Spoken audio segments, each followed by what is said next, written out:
আসসালামু আলাইকুম। সংবাদে আপনাদের সবাইকে স্বাগত।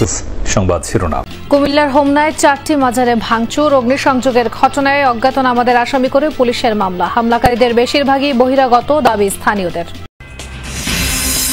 পিআর সহ 5 দফা দাবিতে বিভাগীয় শহরগুলোতে জামায়াতের বিক্ষোভ সমাবেশ। নিম্নকক্ষে আসন ভিত্তিকই রাখার সুপারিশ করেছে সংস্কার কমিশন, জানালেন বদিউল আলম।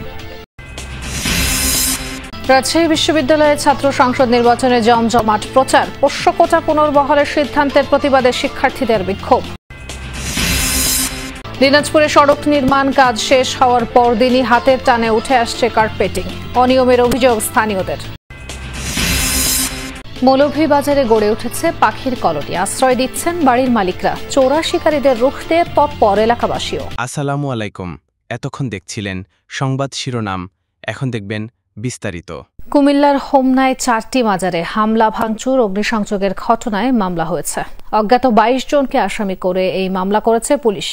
এর আগে একটি ফেসবুক আইডি থেকে ধর্ম নিয়ে কটূক্তির অভিযোগে এলাকায় উত্তেজনা সৃষ্টি হয়। অভিযুক্তকে গ্রেফতার করা হলেও হামলা, ভাঙচুর, অগ্নিসংযোগ করে একদল লোক। ঘটনাটিকে পূর্ব পরিকল্পিত বলেই দাবি স্থানীয়দের।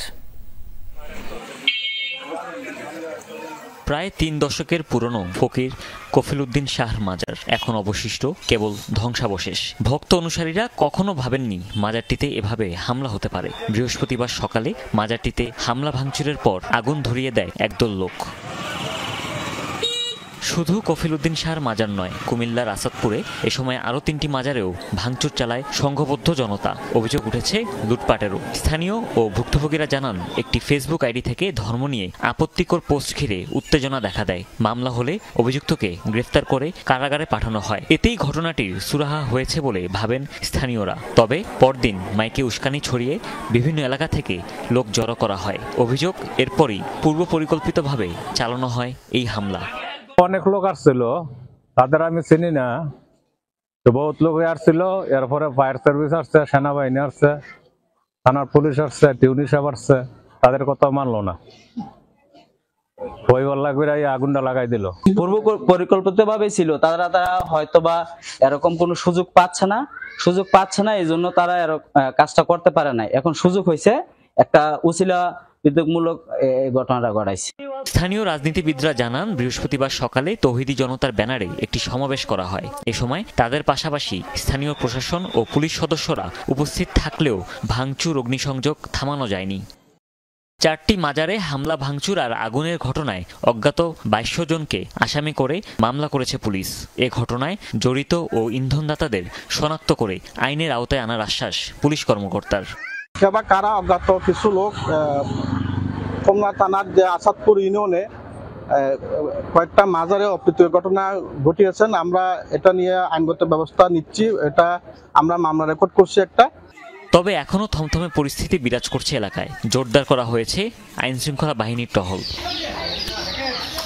পিআর পদ্ধতিতে জাতীয় নির্বাচন সহ 5 দফা দাবিতে দেশের বিভাগীয় শহরগুলোতে বিক্ষোভ সমাবেশ করেছে জামায়াতে ইসলামী। জুমার নামাজের পর বিভাগীয় শহরগুলোয় বিক্ষোভ মিছিল করা হয়। মিছিলে নেতৃত্ব দেন কেন্দ্রীয় নেতারা। সেখানে জুলাই জাতীয় সনদের ভিত্তিতে আগামী ফেব্রুয়ারি নির্বাচন আয়োজন, নির্বাচনে সংসদের উভয় কক্ষে পিআর পদ্ধতি চালু করা, অবাধ ও সুষ্ঠু নির্বাচনের জন্য লেভেল প্লেইং ফিল্ড তৈরি নিশ্চিত, ফ্যাসিস্ট সরকারের গণহত্যা ও দুর্নীতির বিচার সহ 5 দফা দাবি জানায় নেতাকর্মীরা। নিম্নকক্ষ হবে আসন ভিত্তিক আর উচ্চকক্ষ পিআর পদ্ধতিতে। সংবিধান আর নির্বাচন ব্যবস্থা সংস্কার কমিশন থেকে এমনটাই সুপারিশ করা হয়েছে বলে জানিয়েছেন কমিশন প্রধান ডক্টর বদিউল আলম মজুমদার। সকালে মেহেরপুরে সুশাসনের জন্য নাগরিক আয়োজিত মতবিনিময় সভায় তিনি আরো বলেন, পিআর ও আসন ভিত্তিক নির্বাচন দুটিরই ইতিবাচক নেতিবাচক দিক আছে, তাই সংসদ 2 পদ্ধতিতেই থাকা উচিত বলে মনে করেন তিনি। এ সময় ঐকমত্যের মাধ্যমে একটি সুষ্ঠু ও নিরপেক্ষ নির্বাচন হবে বলেও আশা প্রকাশ করেন বদিউল আলম। বলেন, ভোটের মাধ্যমে একটি কার্যকরী গণতান্ত্রিক ব্যবস্থার প্রতিষ্ঠিতের পথ প্রশস্ত হবে। সংবিধান সংস্কার কমিশনের পক্ষ থেকে আমরা প্রস্তাব করেছি, নিম্নকক্ষে হবে আসন ভিত্তিক একটি কার্যকরী গণতান্ত্রিক ব্যবস্থার প্রতিষ্ঠিতের পথ প্রশস্ত হবে।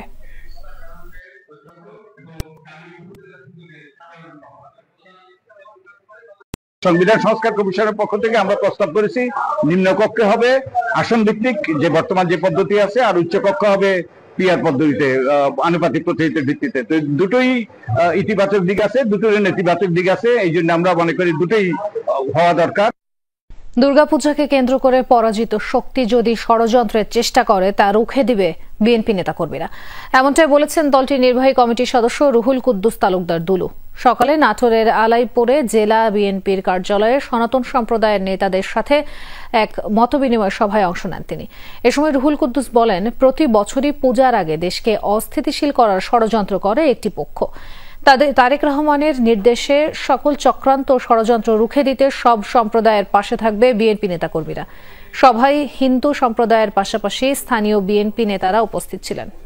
দুর্গা পূজাকে কেন্দ্র করে পরাজিত শক্তি যদি কোনো ষড়যন্ত্র করে, আমরা বিএনপির নেতাকর্মীরা সেটা রুখে দেব। রাজশাহী বিশ্ববিদ্যালয় কেন্দ্রীয় ছাত্র সংসদ রাকসু ও হল সংসদ নির্বাচনের ৬ষ্ঠ দিনের মতো প্রচারের জন্য চলছে। সাপ্তাহিক ছুটির দিনে সকাল থেকে আবাসিক হল সহ ক্যাম্পাসের বিভিন্ন স্থানে প্রচারণা চালাচ্ছেন প্রার্থীরা। শিক্ষার্থী বান্ধব ক্যাম্পাস গড়ে তোলার প্রতিশ্রুতি দিচ্ছেন তারা। রাকসুতে 23টি পদে লড়ছেন 247 প্রার্থী। এর মধ্যে ভিপি পদে 18, জিএস পদে 13 ও এজিএস পদে 16 জন প্রতিদ্বন্দ্বিতা করছেন। ছাত্রদল ও শিবির সমর্থিত সহ 12টি প্যানেল ঘোষণা করা হয়েছে। আগামী 25 সেপ্টেম্বর রাকসু ও হল সংসদের ভোট। একাডেমিক ভবনগুলোতে ভোট গ্রহণ হবে। ভোটার প্রায় 29,000। পোষ্য কোটা পুনর্বহালের সিদ্ধান্তের প্রতিবাদে বিক্ষোভ করেছেন রাজশাহী বিশ্ববিদ্যালয়ের শিক্ষার্থীরা। দুপুরে জুমার নামাজের পর বিশ্ববিদ্যালয়ের কেন্দ্রীয় মসজিদের সামনে থেকে মিছিল বের করেন তারা। প্যারিস রোড সহ গুরুত্বপূর্ণ মোড় ঘুরে প্রশাসন ভবনে গিয়ে শেষ হয় মিছিলটি। পরে সেখানে বিক্ষোভ করেন শিক্ষার্থীরা। এ সময় বিভিন্ন স্লোগান দেন তারা। অবিলম্বে পোষ্য কোটা পুনর্বহালের সিদ্ধান্ত বাতিলের দাবি জানান। বলেন, কোনোভাবেই নতুন করে কোটা ফিরতে দেয়া হবে না। বৃহস্পতিবার পোষ্য কোটা পুনর্বহালের সিদ্ধান্ত নেয় 2024-25 শিক্ষাবর্ষের উপকমিটি। বিশ্ববিদ্যালয়ের শিক্ষক, কর্মকর্তা ও কর্মচারীরা 10টি শর্ত মেনে এই সুবিধা পাবেন। শর্ত মতে শুধুমাত্র পাস মার্ক দিয়ে একটি বিভাগে সর্বোচ্চ 2 জন পোষ্য কোটায় ভর্তির সুবিধা পাবেন। পুনর্বহালের আদেশ বাতিল করার জন্য আমরা আজকে বিক্ষোভ কর্মসূচি দিয়েছি। যদি আজকের মধ্যে তারা এইটা পুনর্বহালের আদেশ বাতিল না করে, তাহলে পরবর্তী কর্মসূচি আমাদের কঠোর থেকে কঠোরতম হবে এবং সেইটা যারা সিদ্ধান্তের সাথে জড়িত, পুনর্বহালের সিদ্ধান্তের সাথে যারা জড়িত, তাদের পদত্যাগের দাবিও আমরা চাইতে পারি। সুনামগঞ্জের জামালগঞ্জে পূর্ব বিরোধের জেরে দুপক্ষের সংঘর্ষে একজন নিহত হয়েছেন। এই ঘটনায় জড়িত সন্দেহে 4 জনকে আটক করেছে পুলিশ। দুপুরে উপজেলার লক্ষ্মীপুর গ্রামে এই ঘটনা ঘটে। পুলিশ ও স্থানীয়রা জানায়, ইউপি সদস্য কামরুল ইসলাম ও আব্দুল মতিনের মধ্যে দীর্ঘদিনের বিরোধ চলছিল। সেই জেরে সকালে সংঘর্ষের আশঙ্কা দেখা দিলে সালিশের মাধ্যমে বিষয়টি মীমাংসা করে গ্রামবাসী। পরে আবার সংঘর্ষে জড়িয়ে পড়ে দুপক্ষের লোকজন। এ সময় আহত হয় কয়েকজন। উদ্ধার করে হাসপাতালে নেয়ার পথে মৃত্যু হয় সেজাউল ইসলাম ওরফে কালামিয়া নামের একজনের। মৌলভীবাজারে গড়ে উঠেছে হরেক রকমের পাখির কলোনি। জেলার বেশ কয়েকটি বাড়ির মালিক তাদের বাড়িতেই আশ্রয় দিচ্ছেন পাখিদের। পাখিরা অবাধে স্বাধীনতা ভোগ করছে নিরাপদেই। তবে শিকারীদের কারণে রাত বিরাতে বাড়ে পাখিদের আতঙ্ক। পাখি রক্ষায় সদা তৎপর এখানকার পাখিপ্রেমীরা।